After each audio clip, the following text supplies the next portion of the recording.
I'm here with the Australian Futsalroos captain, Greg Juvenelli. Greg, first, welcome to the V-League. How did you find in your first game on a smaller court? Was it hard to adjust to the game style that you wanted to play? Oh, it's definitely different.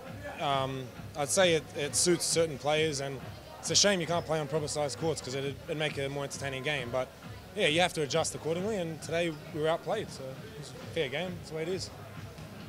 Is this more often, you're going to come more often in the V-League, or is this just a one-off that we're going to see you?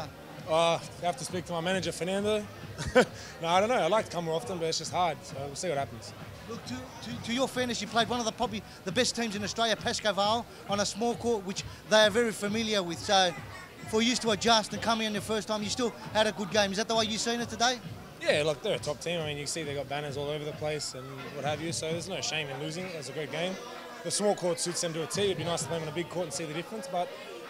Are you hanging around to watch the rest of the games in the V-League? Obviously, you saw the first game. Any players, do you reckon, that could possibly play for Australia one day here? What do you reckon? Oh, there's a couple running around, a few boys, a few good players. I mean, obviously you've got players like Adam Cooper here, who's a quality player. There's a lot of kids with potential. You know, the bigger the sport gets, the more exposure it gets, the better it'll be for the national team in the long run, which is what we all want. It's a bit of a shame that the FFA don't pour more money into futsal. As you can see, it's a growing sport. It would be nice if the FFA can pour more money into the futsal. Of course, that's what we all want. I mean, it's a shame they don't, and yet when we get results, they claim that's their victory, but we'll take it and move on. Rick, my last question is, you've played in a lot of great competitions around Australia, around the world. I know it was your first game in the V-League. How would this competition compare?